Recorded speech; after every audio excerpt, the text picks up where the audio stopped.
Imagine turning from a worthless old man into a powerful hero whom everyone wishes to approach. Did you imagine it, my friend? Alright, let's begin. Our story starts with Ryoma, a miserable employee working in a soul-draining company. The manager constantly overloaded him with tasks, ignored the rest of the employees, and poured all the insults and humiliation on him alone. Yet Ryoma remained silent, never defending himself, and continued to endure this humiliation until he died. But after that, the young man discovered that he had been transported to another world. There, he found 3 mages with strange appearances who didn't seem to be from Earth, and he learned from them that he had died. Why did he die, my friend? Because while he was sleeping, he sneezed 4 powerful sneezes, which caused his brain to rupture, and his blood vessels exploded, leading him to pass away. And of course, when Ryoma found out he had died because of a sneeze, he went insane. He said to himself, "I spent my whole life enduring humiliation and beatings since I was a child. Even my boss at work showed no mercy. One day he even hit me on the head with a bottle. And still, I endured it all, only to die from a sneeze? What a humiliating death." But never mind. He calmed himself afterward, remembering the saying, "Causes may differ, but death is one." After that, he learned from the 3 mages that they would transfer him to a magical world, but he wouldn't go there as Ryoma, the 35-year-old employee. Instead, he would be reincarnated as an 8-year-old boy. And not only that, he would possess great magical power that he could use as he pleased. He also learned from them that there was a rift between the Earth and the world he was going to, and that this new world was called Seal Fall. One of the mages told him, "The world you came from contains a vast amount of magic, but humans are unable to perceive it. A large portion of that magic will be transferred with you to the world of Seal Fall, and you will have incredible power." Then, they made him sign a contract confirming that he agreed to be reincarnated in the form of a child, and the transfer was carried out. Ryoma's body was drawn into the other world, and at that moment, the mages realized that he had arrived and could now do whatever he wished. They told him they would always be watching him, and if he ever wanted to contact them, he only had to go to the church. Without even speaking a word, they would know what he wanted. After that, Ryoma began his new life in Seal Fall. There, he found himself transformed into a young boy, 8 years old, just as they had told him. Beside him was a book containing everything about his powers, since he was not yet used to his new body, his strength, or anything else. He then began testing his physical abilities. He walked to a tree nearby and kicked it with his foot. Instantly, the tree split in half. He was greatly impressed by this. Then, he noticed a slime creature nearby, and his eyes sparkled with stars because he loved such monsters very much. He tried to make the slime reveal its powers, but it didn't respond to him. So, he had to unlock his own magic to find the spell that would allow him to control the creature. But the book was filled with so many spells that he didn't know where to start. He threw all the books aside and did a quick meditation, and then the magic was summoned, and he succeeded in controlling the slime. He walked with it and decided to live in the Jana forest. Naturally, he was very happy because he would now live freely, with no annoying boss to ruin his peace. He also decided to gather as many slimes as possible to live with him and follow all his commands. And indeed, after 3 years, we see Ryoma waking up in his house, located inside a cave in the Jana forest. He was living with 1,000 slimes, each group having a specific form and function. For example, there were slimes that ate larvae and produced extremely strong thread that Ryoma used for hunting. Another type was acidic slime that could melt anything, bones, metal, anything in its way. The poisonous slime only consumed toxic herbs and produced a very potent poison. Another type sterilized anything it came across, as it fed on germs. And the last type loved eating garbage and turned it into agricultural fertilizer. One day, Ryoma went out into the forest to hunt. He knew that he might encounter monsters or ogres, but he was used to facing and defeating them with ease. However, this time, instead of finding an animal to hunt or a monster to fight, he found a group of knights with an injured companion named Hughes, whose wound looked very severe. The healer with them, named Camille, was unable to treat him using magic, and it seemed that the man was on the verge of death before their eyes. When Ryoma saw what had happened, he approached them to try and treat the injured man. However, the knights were afraid of him and raised their swords to stop him, but our hero didn't even flinch. He calmly offered them a potion he had crafted himself and said, "Give him some of this medicine, and I guarantee he'll be fine." His voice was weak, as he hadn't spoken to a human being in 3 years, but the boy quickly regained control of the situation and told them, "Try this medicine. You won't regret it." The healer took the potion from him and tested it, and instantly realized that it was incredibly effective and would certainly help Hughes. Indeed, after Hughes drank it, he fell into a deep sleep. At that point, the knights sheathed their swords and thanked Ryoma for saving their companion. Ryoma then offered to take them to his home so they could rest a little, and naturally, the knights agreed. They carried their sleeping friend and followed Ryoma through the forest toward his home. They were deeply puzzled. How could a child so young live alone in such a place? From his clothing, they could tell he was a hunter, but the situation still felt mysterious. Then, Ryoma suddenly stopped, sensing that a creature was approaching. The knights immediately prepared to fight, but what came toward them wasn't a monster, it was a slime. The knights didn't realize this slime was Ryoma's pet. Seeing their confusion, Ryoma told them, "Lower your weapons. This slime is my friend." They listened to him, sheathed their swords again, and apologized for the misunderstanding. They continued walking through the forest, and during the journey, Rain said to Ryoma that when he was young, he used to live in a house full of slimes. His family had been taming them for generations, in addition to red horses, storm apes, and other rare creatures, all of which were extremely expensive and difficult to obtain. That's when Ryoma realized that Rain came from a very wealthy family. After some time, they reached the mountain, and Ryoma told them, "My house is here." They were stunned and thought to themselves, "Is this boy crazy? Where's the house he's talking about?" Then, Ryoma cast a spell to remove the magical barrier, revealing a house hidden inside the mountain. The knights finally understood. When they entered the house, they laid Hughes on Ryoma's bed and saw for themselves that he lived alone. The furniture consisted only of a table, a chair, and a few items fit for just one person. Thinking back on everything Ryoma had done since they met him in the forest, the knights began to suspect that he might actually be an old man who used magic to disguise himself as a child. Then, Ryoma brought out a box full of bottles containing the magical medicine he had used to treat their friend. He told them that he made this medicine himself. He also served them cold water with ice, which shocked them since ice in that world could only be made through magic. They asked him how he cast such a spell, and he smiled and said, "Ah, I forgot to introduce myself. I'm Ryoma, an 11-year-old hunter. It's a pleasure to meet you." One of the knights replied, "It's a pleasure for me as well. I'm Rain, a noble from the Duchy of Jamil." Ryoma bowed to him respectfully and said, "It's a great honor to have a noble like you visit my home." Rain replied, "Come on now. I owe you for saving one of my men." The others began introducing themselves. One said he was a healer. Another said, "I'm a scout, and my name is Zeph." The last one said,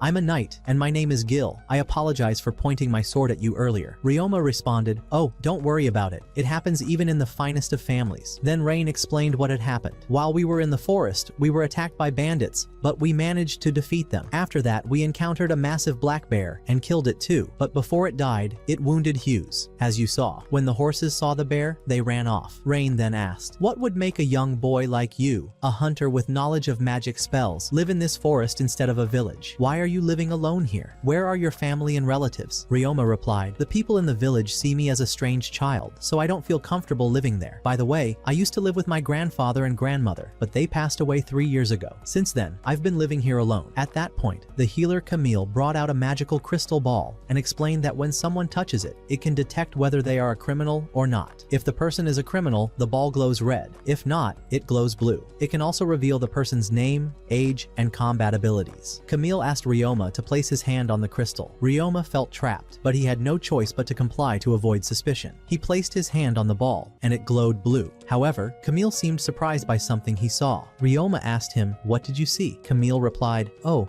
nothing. It's just that you don't seem to have any combat skills." Ryoma said, "Don't worry, it's nothing. I'll go prepare dinner for you." He then left the room. Rain asked Camille, "What did you see in the crystal that shocked you like that?" Camille showed him what was written inside, that Ryoma was 11 years old, and that he had the ability to resist both physical and mental pain. Rain then said to his companions, "We can't leave him alone in this forest. I'm going back to the castle to tell my father Elise about Ryoma." Shortly after, Hughes had fully recovered. He thanked Ryoma for everything he had done for him, but when he started to show signs of fatigue again, Ryoma gave him a potion that smelled awful. Hughes refused to drink it, so Camille forced it down his throat. Once the potion took effect, Hughes returned to perfect health, even better than before. He then said to Ryoma, "You saved the life of the Duke's personal bodyguard. I'll never forget this favor. If you ever come to Joanna, you must visit me there." After that, they all said goodbye and left. A week later, Ryoma was surprised when the healer returned to his home, and this time, he was accompanied by a girl as beautiful as the moon, and she was the same age as Ryoma. At the beginning, everyone started introducing themselves. The first was the elderly man, Jamil, who turned out to be Rain's father, and also the former Duke of the Kingdom. Then Elise, Rain's Rain's wife, introduced herself and thanked Ryoma for what he had done for her husband and his knights. Ryoma replied politely, "I only did what anyone should." At that moment, Rain introduced his daughter, Elia. Ryoma's face turned red with embarrassment, as it was the first time he had ever seen a girl his age. Not knowing how to escape the awkward situation, he said, "I would have liked to host you properly, but my house is humble and may not be fitting." Jamil laughed and replied, "Don't say that. It's more than enough that we came without even giving you notice." Then Jamil noticed the slime surrounding Ryoma and said in amazement, "What in the world? I've never seen this many slimes before. How did you manage to tame them all?" Rain, also surprised, asked, "Have their numbers increased since the last time?" Ryoma responded, "Yes, they've multiplied. Each one has split into two." Elia then asked, "Do they know their way to your home?" Ryoma replied, "Yes, I've trained them to memorize the route." Then Ryoma gave the slimes a command to expand.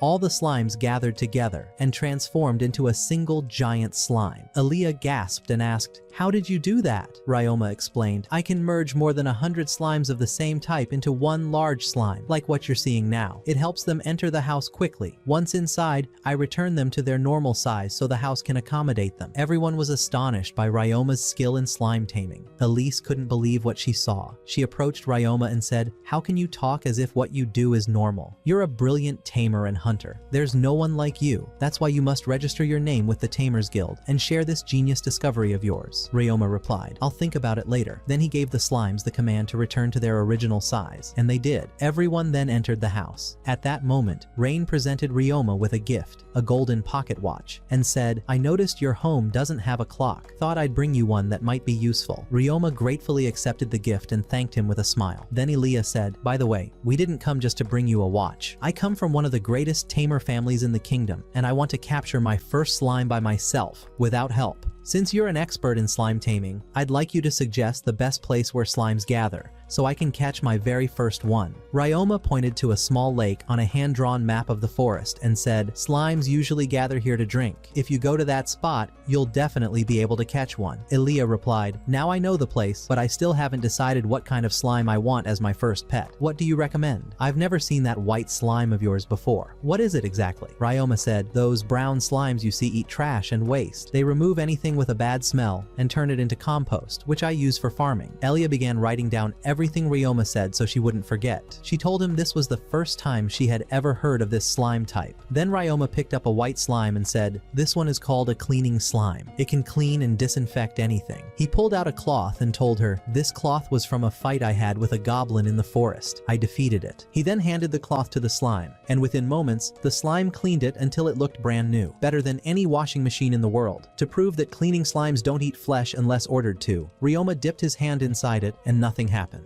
With excitement, Elia said, "I've decided. My first slime will be this cute white cleaning slime, and I want you to teach me how to catch one." Ryoma's face turned red again and he said, "I can't teach a girl like you how to catch a slime." It was clear he was shy and reluctant, but all the men in the house gathered around him. When he explained how to catch a cleaning slime, their faces also turned red, except for Hughes, who said, "Leave this mission to us, gentlemen." Then he turned to Elia and the other women and said, "It's really simple. Cleaning slimes love bath water. All you have to do, Elia, is take a bath, collect the used water, go to the lake, and pour it there. The cleaning slime will come straight to you and you'll be able to tame it." At that moment, Hughes received a strong punch to the face, but Elia followed his instructions, went out, and successfully caught her first slime. By the end of the day, she returned holding her new slime with a bright smile. Everyone congratulated her on the achievement. That's when Ryoma recalled the day he caught his very first slime. He remembered how happy he was with it, so much so that he named it Tabut, after his dearest friend. Then Elise asked Ryoma, "What do you plan to do next?" He answered, "I haven't decided yet.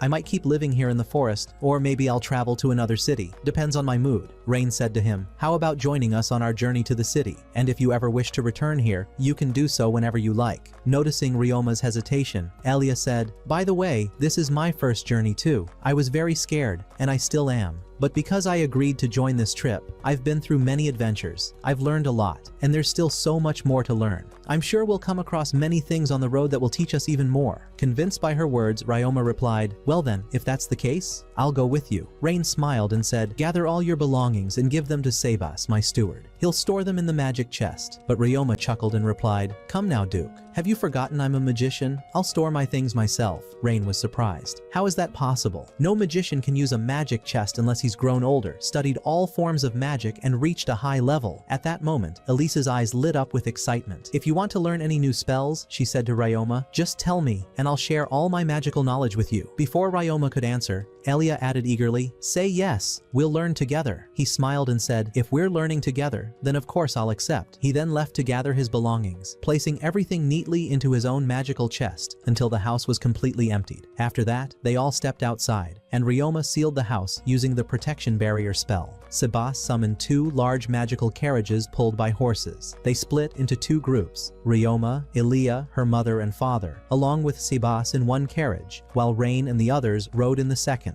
As the journey began, Elia turned to Ryoma and asked, "Tell me, Prince, can you really control the elements of fire, water, earth, and air?" Ryoma answered calmly, "Of course, my grandmother taught me all types of magic." Rain was shocked. "You mean you can use barrier magic, taming magic, and all 4 elemental types? That's insane. People like you are extremely rare and hold high status among magicians." Ryoma responded, "And what would you say if I told you I also practice healing magic and alchemy?" Jamil immediately warned him, "Alchemy? That's an incredibly rare form of magic. Only a handful of mages can use it, and most who do are dark mages. Don't let its power tempt you into doing something reckless." Ryoma replied confidently, "Don't worry, Grandpa. I'm not like them. Honestly, I didn't even know alchemy was that rare. And in any case, I only use it for beneficial purposes." Then Ryoma thought to himself, "These people are strange. Every time I mention something I can do, they act like it's some kind of miracle. I hope things don't get weirder from here." Things went smoothly until rain began to fall. Sebas pulled a blanket from his magical chest and handed it to Elise. Suddenly, the carriage came to a stop. Ryoma stepped outside, wearing a magical cloak he had crafted himself, using a special substance secreted by toxic slimes, which made the cloak waterproof. As he inspected the situation, Jamil whispered to his wife, "Imagine how much Ryoma could make if he sold that cloak to Sergei, the merchant who owns Morgan Trading Company." Meanwhile, Ryoma found the knights in disarray. A section of the mountain had collapsed, completely blocking the path. Ryoma stepped forward and said confidently, "Leave this to me." First, he cast a protection spell over everyone to shield them from the rain. Then, he used a powerful spell to lift the massive rocks blocking the road. It took the entire night, but when he finished, everyone thanked him sincerely. They continued their journey, and after 3 days, they arrived at the city of Jamiul. There, they checked into a hotel. As Ryoma entered his room and opened the window, he looked out onto the city's main street. We learned then that the city is well known for its mines, where laborers extract various minerals. However, production in recent times had declined significantly. That's why the Duke had come, to assess which mines would remain operational and which would be shut down. Since Ryoma didn't have an identification card, the Duke and his family took him to the church to receive what's known as a status element, similar to a personal ID. Upon arriving at the church, the clerk told him, "Take this item, place it in front of the crystal, and touch the crystal." Ryoma did as instructed. Suddenly he was transported to the place where he had once met the 3 mages who had sent him to the world of Salfel. Seeing them, he panicked. "What's going on? Did I die again?" They laughed and replied, "No,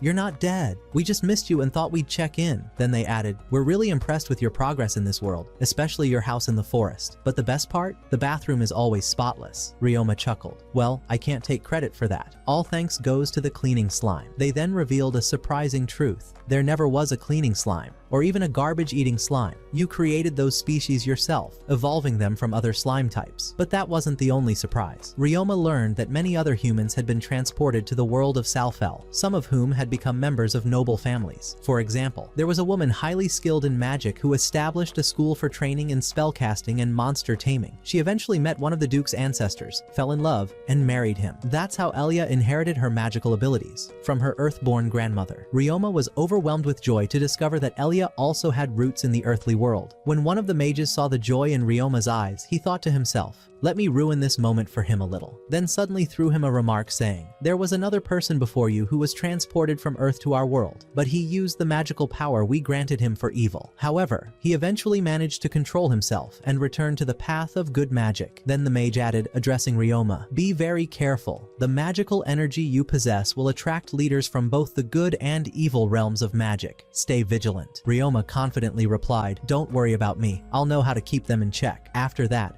Ryoma returned once more to the world of Self-Fill, received his status element card from the clerk, then headed to meet the Duke and his family, who had learned that he had completed the registration process. At that moment, Jamil jokingly said to him, "Now that you've become a fully equipped young man, I'd like to offer you some useful advice about the city." Ryoma smiled and replied, "Please do, Grandpa. We always learn from your experience." Jamil spoke in a serious tone. "You must be cautious. Your magical abilities far surpass those of other children your age, and this could lead many criminals to target you, either to learn magic from you or to exploit your powers for their own purposes. That's why you should avoid showing your abilities in front of ordinary people and refrain from attracting attention. I know it's difficult, but you must try. Better yet, you should register with one of the magic guilds." At that moment, Ryoma noticed that the young girl wanted to say something but was hesitant, so he said, "What's wrong? It seems like you want to ask me something but are too shy to say it." She replied timidly, "It's nothing. I just wanted to know, how much magical power do you have?" He answered, 198,000. She was astonished and said, "Can you really control all that power? We have many mages with far less magical energy than that, yet they still can't control their abilities." He asked her, "And you? How much magical power do you have?" She responded, 2,000, and still,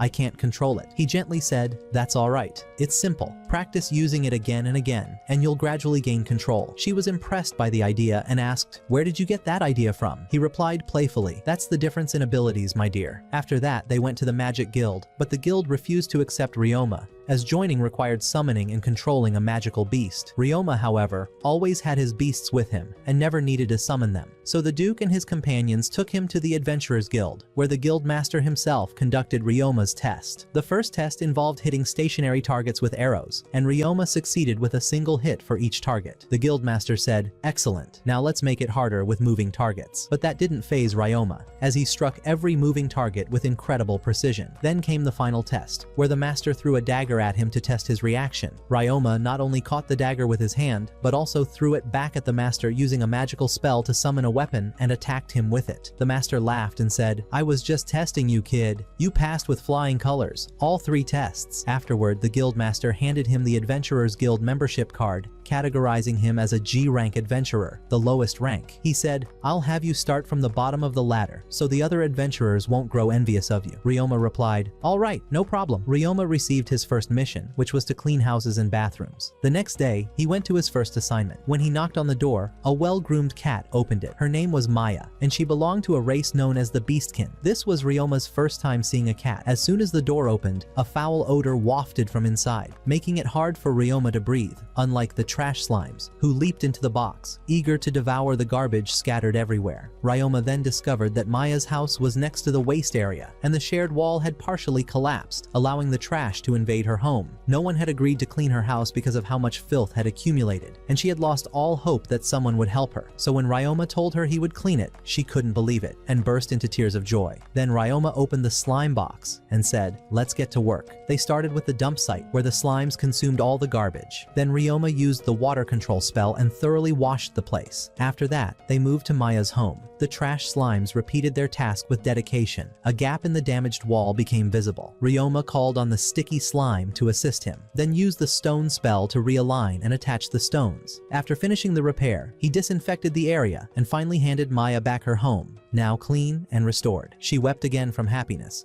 unable to believe her house was back to normal, and thanked Ryoma deeply. Ryoma jokingly said, "No need to thank me, my little cat, just doing my job." Then, he had her sign the mission completion form, which she did with joy. The news of his excellent work reached the Adventurers Guild, and they decided to reward him with a large bonus. When he returned to the guild, the receptionist couldn't believe he had completed Maya's house in such a short time. She handed him a bag full of money. He asked in surprise, "What is all this? That's a huge amount." She replied, "It was Maya. She asked us to double your pay." After that, the guildmaster called him in for something important. When they sat down, Ryoma said, "I know what it is. Cleaning the public restrooms, right?" The master laughed and said, "Exactly. But be careful. This is a task requested directly by the government." He explained that the government used to pay poor villagers wages to clean public toilets, but the minister ordered the budget cut due to a national crisis, as the mines were no longer operating as before. Ryoma said, "I know that. But what happened to the villagers is unjust. I don't think the Duke would ever approve of such a thing. I'll report it to him myself. When he returned to the palace, he informed them of what had happened.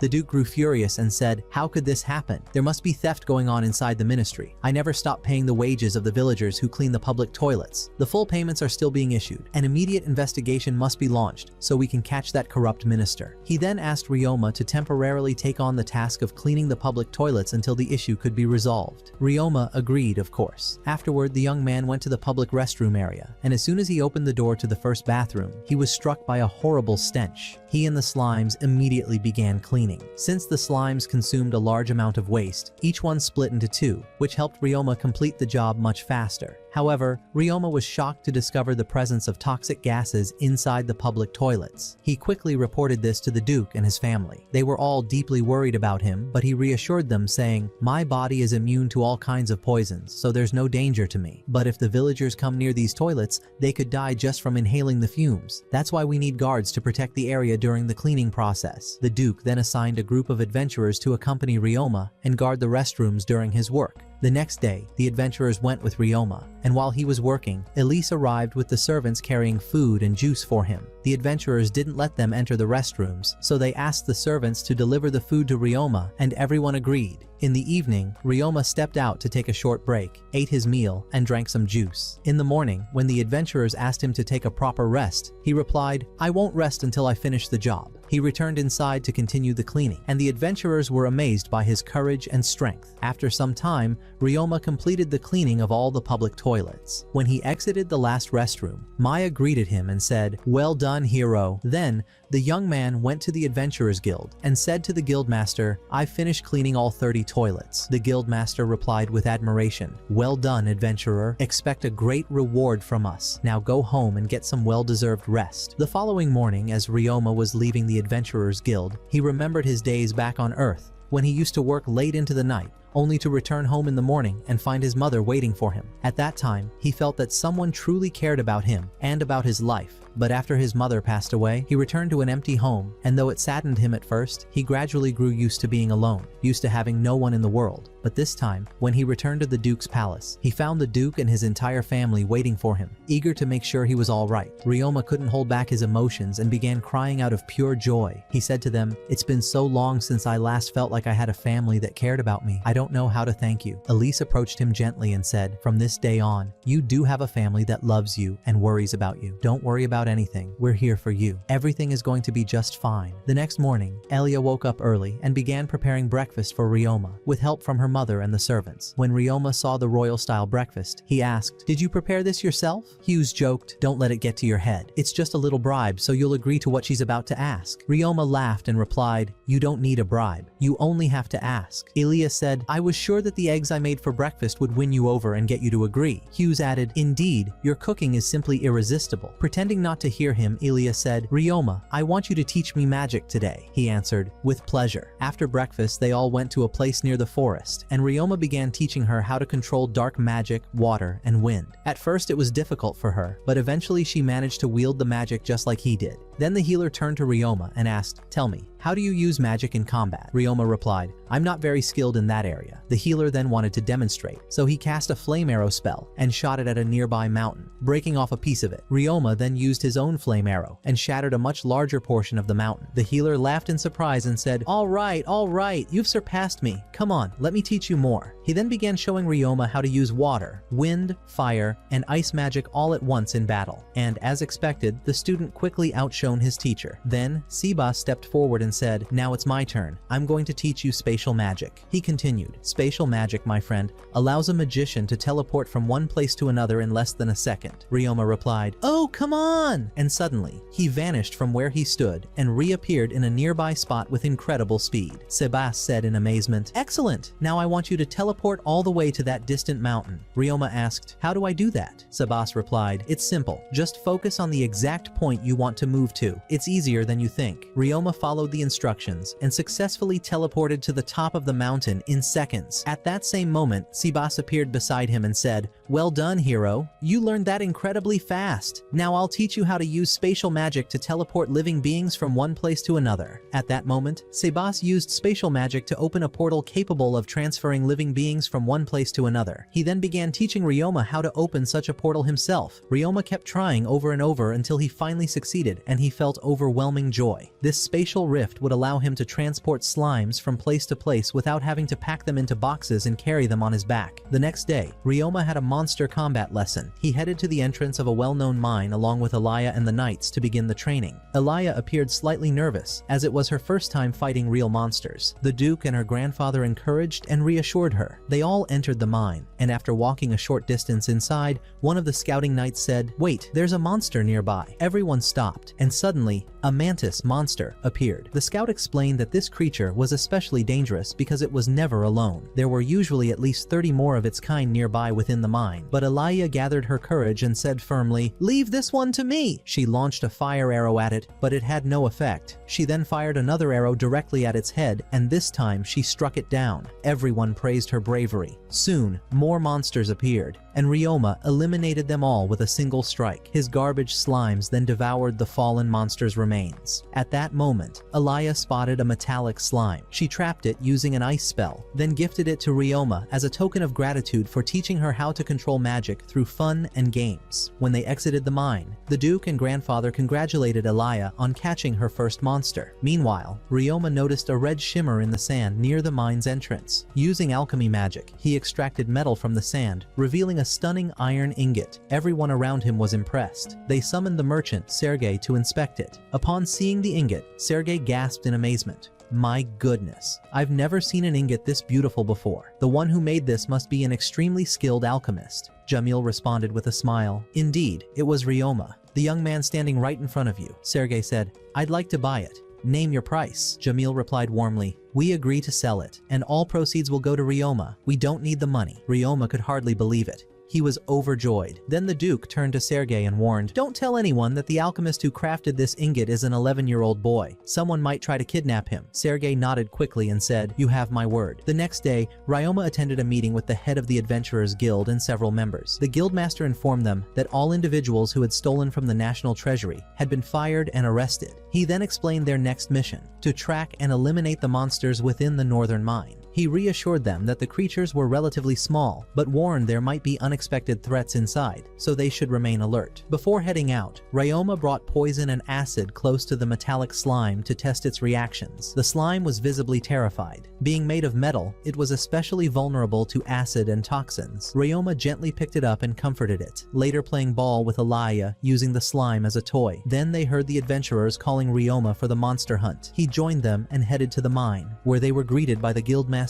and his secretary. The secretary said, "The monsters you're likely to encounter inside are either mantises, bats, or rats." The guildmaster added, "These are simple beasts and can be defeated easily, but beware, they usually appear in groups. Still, I'm confident that as brave adventurers, you'll succeed." The group ventured into the mine. After a short walk, one of the adventurers turned to Ryoma jokingly and said, "You've been promoted to rank F in just 2 days." Ryoma laughed and replied, "Do you think cleaning 30 toilets was easy? That nearly broke me." The adventurer replied, "Then go slay some monsters too. You might get another promotion." Just then, the cat-eared adventurer interrupted and asked Ryoma, "By the way, how many slimes do you have under your control?" Ryoma replied calmly, "Not that many, just 4,310. The cat girl was shocked. "How in the world do you control that many?" He answered confidently, "It's simple. I've gotten used to handling all of them." Another adventurer asked, "Can you actually fight?" Ryoma grinned and said, "Of course. I fight with bows, arrows, daggers, my fists, and all kinds of magic spells. There's nothing I can't handle." The girl chuckled and said, "Nice. Looks like we'll be relying on you a lot, especially for the offense. None of us are really good at it." He smiled and replied, "Just say the word. I'm ready." Suddenly, more mantis monsters appeared,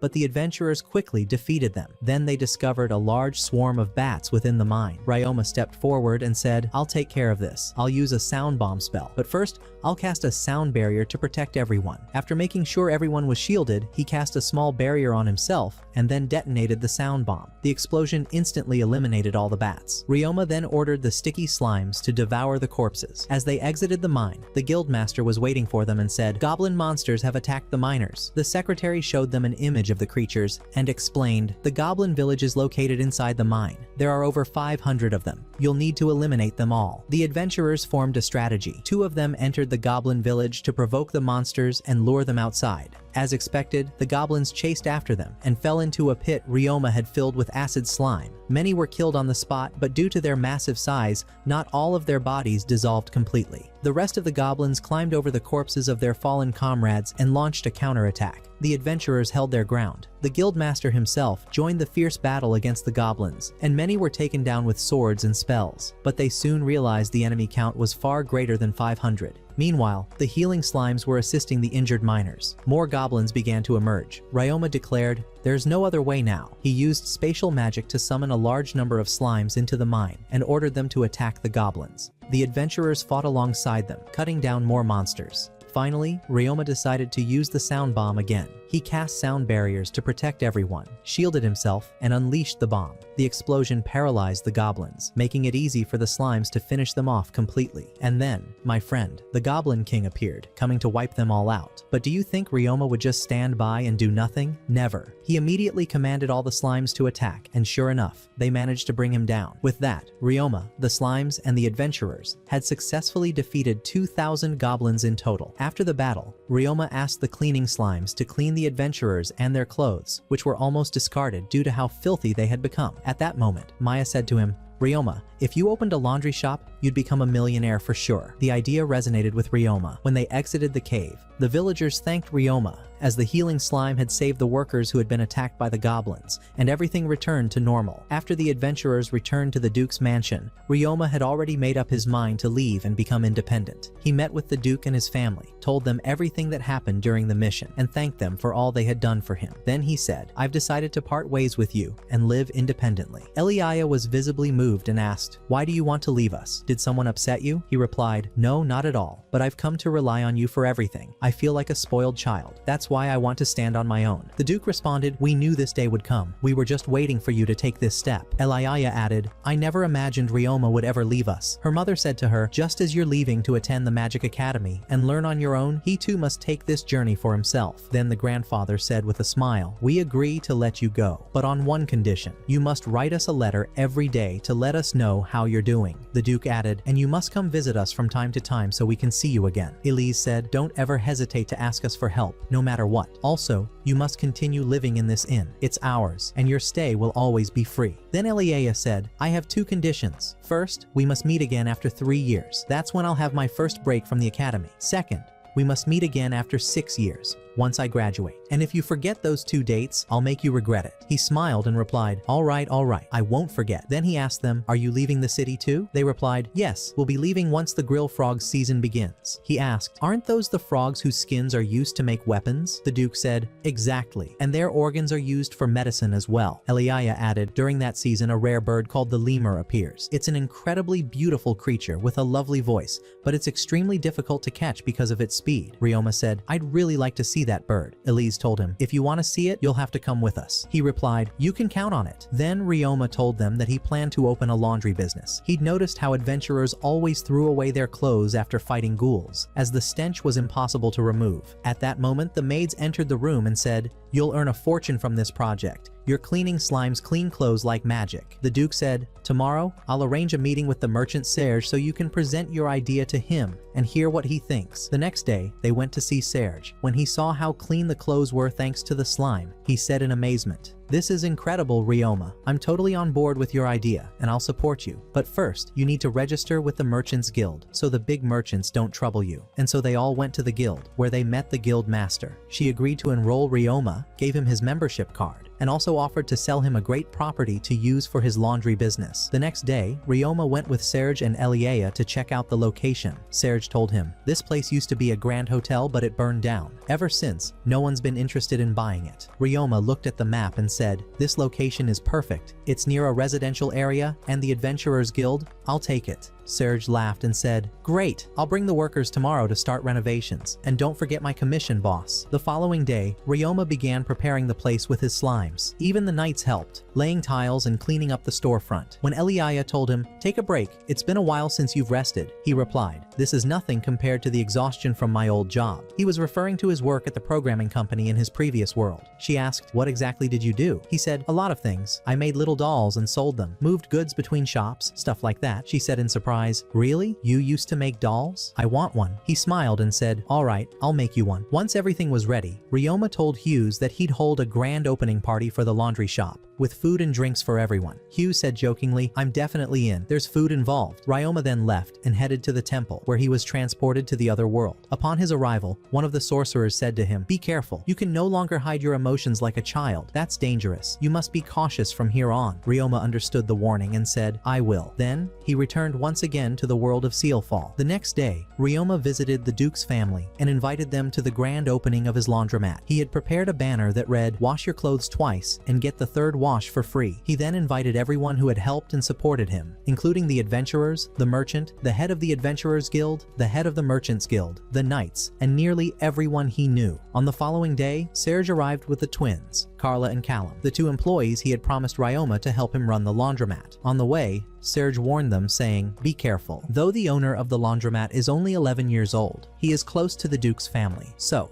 if you make any mistake with him, the consequences will be dire for all of us." At that same moment, Ryoma was with Elia and Arone, preparing food and drinks for the guests. Once they finished, Serge arrived with the new employees. Ryoma welcomed them warmly, and when Serge introduced them, he said, "These twins worked with me at one of my company's branches." Carla was the branch manager, and Callum served as her deputy. Ryoma greeted them and introduced himself, then began explaining how the laundromat operated. He showed them the bags customers would purchase to put their laundry in, then pointed to a special window where the laundry would be thrown down to the room below, where the cleaning slimes resided. He took them there and demonstrated how the slimes washed the clothes. Afterward, the metal slime would receive the garments and iron them, followed by the adhesive slime, which arranged them neatly in their designated places. Everything was meticulously organized. He then took them upstairs and informed them that the upper floor was restricted to staff only. He showed them the manager's office, the guest reception room, the kitchen, and all the essential facilities. Afterward, he guided them to the workers' quarters and told them, "You may choose any 2 rooms, as you are currently the only employees." As the guests began to arrive, the staff started serving the food and drinks, and everyone was cheerful and delighted. Ryoma approached the Duke and said, "Of course, this food isn't as luxurious as what you're used to at your banquets, but it's the best we could offer." The Duke laughed and replied, "Don't remind me. Banquet food always upsets my stomach. Your food here is perfect for me." When the party ended, the servants and staff began tidying and cleaning the laundromat. During this time, Carla and her brother spoke to Ryoma in a formal manner, which he didn't like. He said, "Do you think I'm related to the Duke or something?" Carla answered, "Yes." He smiled and replied, "I'm not. You can treat me casually. And by the way, if you're not happy with the job, you're free to leave. I won't be upset." But the twins responded in unison, "We want to work with you." Carla added, "When we heard you were only 11, we thought you were just a child who couldn't manage a business. But seeing you here, we realized you are truly capable, and it would be an honor to work with you, boss." The next day, Ryoma wasn't feeling very optimistic. He told the employees, "I know we won't get many customers at first, so I'll go to the Adventurers Guild while you take care of the laundromat." When he arrived at the guild, he found that his friends had created a poster advertising the laundromat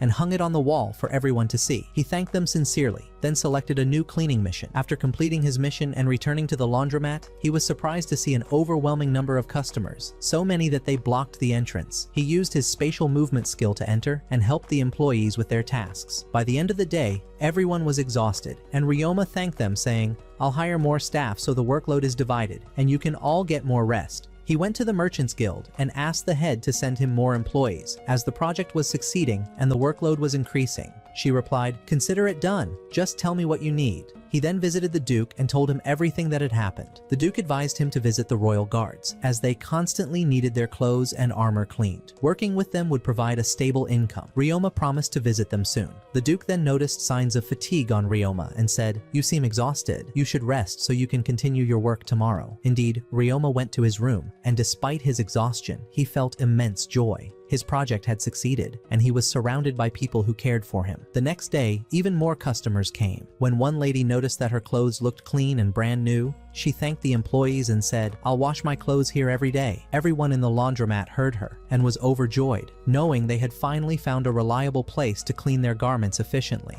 Once Ryoma was assured that everything was running smoothly, he returned to the Merchants Guild. There, the head had already gathered a group of job applicants for him. Upon seeing him, they began whispering, thinking he was the head's grandson or a relative. Ryoma smiled and said, "I'm the owner of the laundromat, and I'm 11 years old. I've come to choose who among you is fit to work with us." He explained that the job did not require much physical effort, so women could apply as well. However, he warned them that those who feared monsters could not work there, as they would have to interact with slimes. Most of them grew scared and left, except for a man and a young girl, who seemed to be strangers to the city. Ryoma noticed that the man's cane concealed a sword, and the girl's hair clip was also a weapon. However, he pretended not to notice and asked them what conditions they had for accepting the job. The man replied, "My name is Fai, and this is my daughter Ling. She doesn't resemble me because she inherited her beauty from her mother." He then showed Ryoma his broken leg and added, "Even so, I can still work." Ryoma replied, "Don't worry, it's a simple matter. I have a healing slime that can easily treat your leg."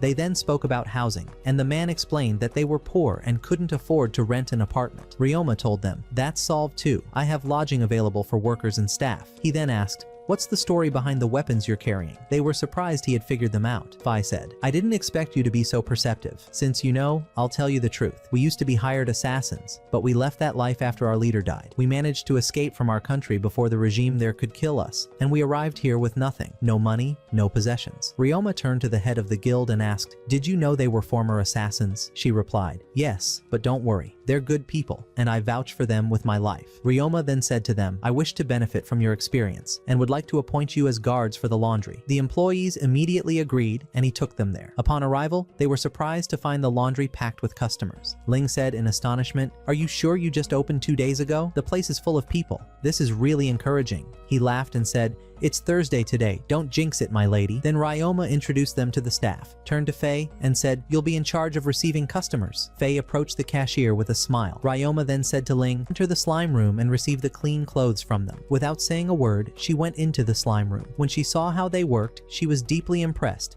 and started taking the clean clothes from them and handing them to Carla. At the end of the day, Ryoma thanked everyone and asked Carla to prepare the account summary. He then took Faye and his daughter to the second floor, where he asked one of his slimes to heal Faye's broken leg. Faye could hardly believe he could stand again and thanked Ryoma sincerely. After that, Ryoma showed them the rooms they would stay in, and they were very impressed by how clean and beautiful they were. When they returned to Carla and her brother, Carla handed the account sheet to Ryoma. He said, "We earned more today than we did in the past 2 days combined." She replied, "You should invest in this success and open a new branch in another city." He said, "It's still too early for that. It's only been 2 days since we opened." Then Ryoma told them that Faye and his daughter had military backgrounds, and for that reason, they would be working in security. The next day, Ryoma met with Alaya and told her everything that had happened, that the project had succeeded, and that he had hired new staff to help him. She said, "Now I'm relieved. I've been busy learning new types of magic and couldn't assist you." Ryoma thanked her and returned to the laundry, which, as usual, was full of customers. He decided to reward the employees by baking pizza for them himself. He prepared the food,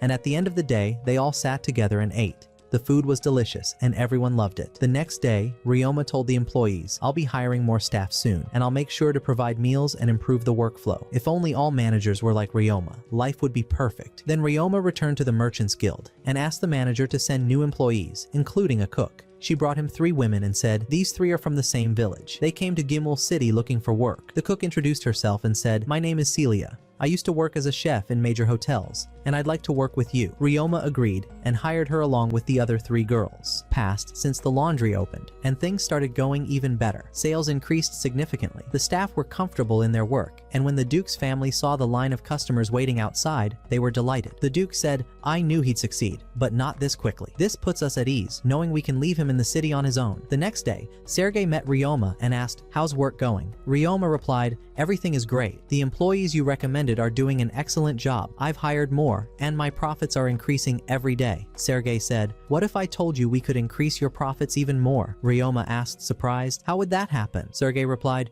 "You already supply our company with metal ingots and sticky slime threads that adventurers use. Now we want you to also supply us with waterproof fabric. As you know, the frog hunting season is near, and adventurers will be heading to the swamps. They'll need waterproof cloth." He continued, We need large quantities. You'll profit and so will the company. Ryoma said, all right then, deal. That same night, Aaliyah was with Ryoma and learned that he was producing the waterproof fabric in an abandoned cave. She said, I'll come with you tomorrow. The next day, Ryoma was working in the cave and the sticky slime was doing the job. Aaliyah said, I came with you today to practice the violin. Ryoma was surprised and said, I didn't know you played music. She replied, the birds I want to tame communicate through melodies, so I'm training to attract them and form a taming contract. When she began playing, Ryoma and the slime were captivated by her music. When she finished, he said, how about I make you that doll I promised? She happily replied, of course, I'd love that. Ryoma then used his stone-shattering magic and sculpted a beautiful doll from stone that resembled Aaliyah. She was deeply moved and thanked him. The next day, Ryoma made dolls resembling each member of the Duke's family. When they saw them, they were amazed. The Duke said to Aaliyah, take these figurines with you to school so you won't feel lonely. She agreed happily, then said to Ryoma, can you make a doll that looks like you? He said, of course, I'll make one for you. Time passed quickly and work in the laundry was running like clockwork. Ryoma continued visiting the cave, producing large amounts of waterproof cloth. At the same time, he trained with the slimes in combat. When he returned to the laundry, he discovered that sales had tripled because they had secured many cleaning contracts from blacksmiths, miners, and carpenters. He thanked the employees because they were the reason for the increased income. Then he remembered that he hadn't given them any days off, so he said to them, choose.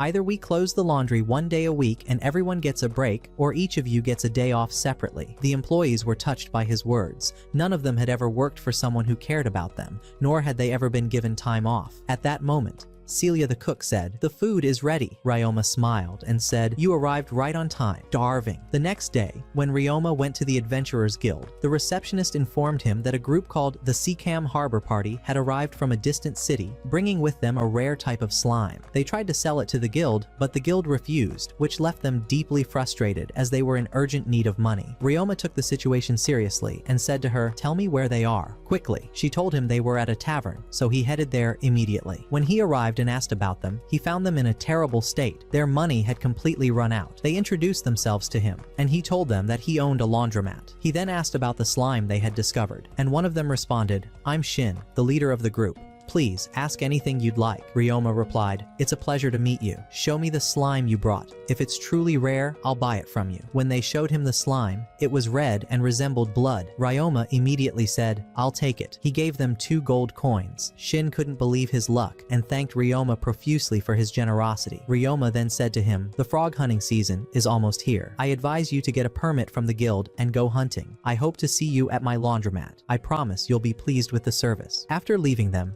Ryoma used space magic and teleported to an abandoned mine where he cast a bonding spell with the slime. The slime accepted the taming immediately, allowing Ryoma to learn its characteristics. It turned out to be a blood-sucking slime. To confirm, he placed the slime near an animal corpse. The slime entered the body and absorbed all the blood inside. Ryoma said to himself, this slime will be incredibly useful in fighting monsters. It will be able to eliminate them and drain their blood. Ryoma then returned to managing his laundromat, which was running exceptionally well. He found time to craft the doll Aaliyah had requested from him, and he also completed all his Adventurers Guild assignments. One day, Aaliyah told him that her father and stepmother would be training tomorrow in monster taming, and she asked him to accompany her. He smiled and said, of course. The next day, Ryoma went with Aaliyah, her father, and her stepmother to the place where the training in taming magic was to be held. There, Elise asked the group, who among you brave ones can tell me what taming magic means? Aaliyah replied, it's when a tamer and a beast form a partnership contract, making the beast submit to the tamer. A bond is then formed between them,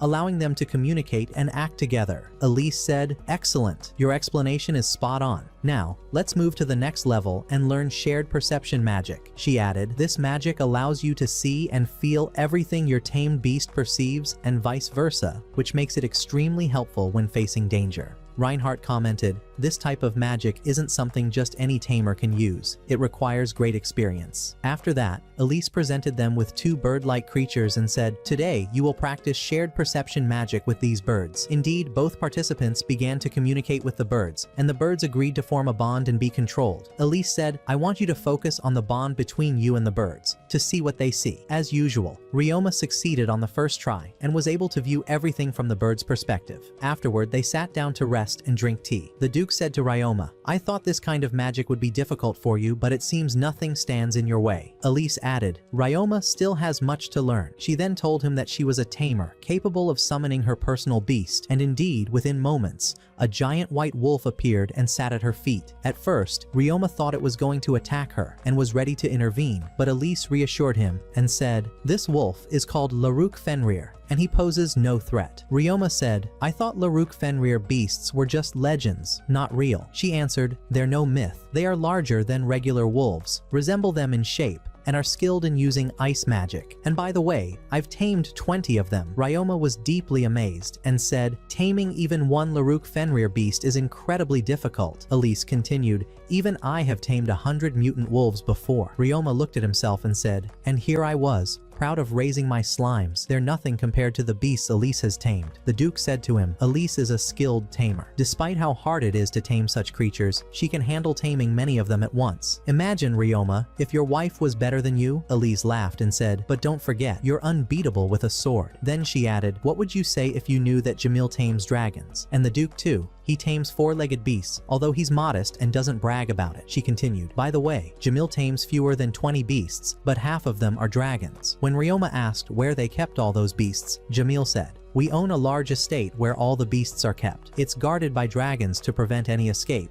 Elise said, As for my beasts, they live on a small mountain suited to their size. That mountain contains rare medicinal herbs found nowhere else, which is why the wolves guard it from poachers. Ryoma was astonished by everything he had learned about their beasts. From that day on, he continued training in magic with Elise to further develop his skills without neglecting his business. He produced a large amount of waterproof fabric and sold it to Serge. Then he went to the Adventurers Guild, where Maya told him that the frog hunting season would begin in just 3 days. She said, This is a great opportunity to catch frogs and sell them. It also makes for excellent training. At that moment, one of his companions said, We need the protective mask you wore when cleaning public baths, and also clothing that won't get damaged by lake water. Ryoma told them, Everything you need can be found at Coral Import Company. When you go there, ask for the merchant Serge and tell him I sent you. He'll treat you well. The next day, the Duke and his family were having tea with Ryoma, and Aaliyah was very excited because the day after tomorrow she would go to the lake and use the guitar to catch lemur birds. But when Ryoma remembered that the Duke and his family would leave the city after Elise's hunt was over, he felt sad. The following day, the Duke, his knights, and Ryoma set out toward the lake. Elia looked exhausted from the long journey, her appearance reflecting her fatigue. When Ryoma met the Sakem Harbor adventurers, he stopped to greet them. Then he said to the Duke, You go on ahead to the lake. As they walked, Ryoma spoke with Shin and asked, How's everything going, my friend? Shin replied, I don't even know how to thank you. You bought the slime from us at a great price, and you introduced us to the rare frogs opportunity. We were able to catch a good amount and sell them at an excellent rate. We'll head to your laundromat after this to wash our clothes. We've grown used to it and don't know how we'll manage back in our city. They said their farewells and continued on their way, while Ryoma arrived at the lake. There he saw the beautiful lemur birds. He also saw his fellow adventurers trying to catch frogs before the lemur birds got to them. The Duke said to them, There's an adventurer attempting to tame a lemur bird. The adventurer began playing a flute, but his playing was dreadful. The Duke said, If the bird dislikes the music, it will let out a loud and annoying sound. And that's exactly what happened. The adventurer got angry, drew his sword, and tried to attack the bird, but the lemur retaliated with cutting magic that resembled powerful blasts aimed directly at him. Ryoma immediately stepped in and used earth magic to create a barrier between the adventurer and the lemur. Then one of the birds released an unbearably shrill sound that no one around the lake could endure, except for Ryoma. He managed to identify which bird was causing the sound among the others. Using soundproofing magic, he created a barrier around that bird, and the rest of the birds followed it and flew away from the lake. The Duke asked him, How were you able to withstand that terrible sound? He answered, Did you forget? I can endure pain no matter how intense it is. But at that moment, Elia was deeply saddened because she had failed to tame any of the lemur beasts. Then Rain said, The type we encountered today is known as the nightmare bird. It's extremely rare and only appears once every 10 years. It uses dark magic, which grants it terrifying magical abilities, one of which is the sound you just heard. Ryuma responded, What do you think about searching for this bird's nests? But the guards explained how difficult that would be, as these birds build their nests in remote areas deep within the forest. Later that day, Ryuma stood by the lake with Eliaria, her father, and the rest of her family. They all remained hopeful that the birds would return. At that moment, Eliaria said, I still can't believe we're going to part ways, and each of us will go down our own path. Ryuma didn't know how to respond. He remained silent, lost in thought, until he remembered a story he had once read back on Earth. The main character had been in a similar situation and had told the heroine, "We'll definitely meet again." Remembering this, Ryuma turned to Eliaria and said, "Don't worry, we will meet again." Hughes then tried to lighten the mood with a bit of humor, but Eliaria's father didn't seem amused. After all, she was still his daughter. The tense atmosphere soon faded when the lemur birds appeared once more. Eliaria was determined to tame them. She took out her violin and began to play a beautiful melody. The birds emerged from the lake and approached her, and everyone stood in awe as she successfully tamed 9 lemur birds at once. She then cast the control spell, and the birds agreed to form a contract with her, placing them under her command. At that moment, Ryuma used space magic to summon a guitar and began to play a beautiful tune of his own. To everyone's surprise, a nightmare bird appeared, accompanied by a group of lemur birds. Eliaria quickly reminded Ryuma to form the magical contract with them as well. Once he succeeded in taming the birds, the adventurers and Eliaria's family congratulated him. Taming lemur birds was notoriously difficult, but Ryuma's talent had allowed him to control a large number of them. Then Eliaria noticed that one of the birds she had tamed looked slightly different from the others. It turned out to be a rare, evolved subspecies called a spectral lemur bird,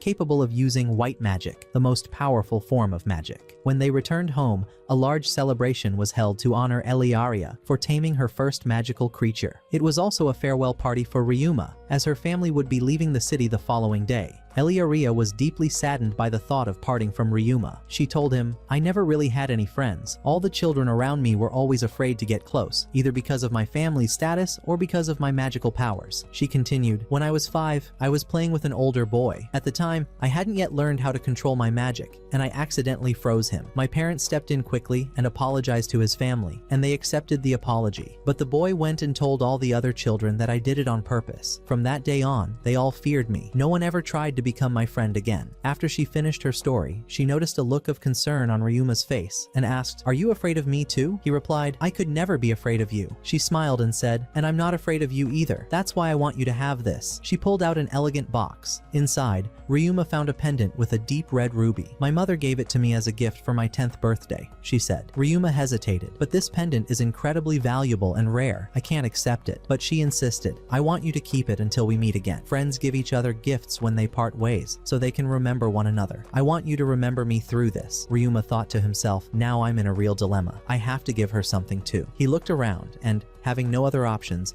offered her 2 slimes, one for cleaning and the other that feeds on garbage. "Remember me through them," he said with a soft smile. Eliaria laughed and teased, "All right, I'll think of you every time I see a garbage slime. How romantic." The next morning, everyone gathered to bid Ryuma farewell. They exchanged heartfelt goodbyes and promises. He promised Elise and the Duke that he would write to them regularly to let them know how he was doing. Then Eliaria told him, "Don't forget your promise. We'll meet again in 3 years, and once more in 6 years when I finish my studies. And if you forget, I'll punish you with something you won't be able to handle." She added, "My mother once punished my father for forgetting a promise between them, and I'm exactly like her in every way. So be careful." Ryuma nodded. "Don't worry, I won't forget." Since he still called her Miss, she said, "We're friends now. You should call me by my name, and from now on, I'll just call you Ryuma too. No more formalities." He agreed. "All right, it's a deal." Eliaria smiled, ran toward the carriage, and climbed in. Then she and her family left the city. As the carriage moved away, Eliaria couldn't hide her sorrow. One of the slimes handed her the flute she often played.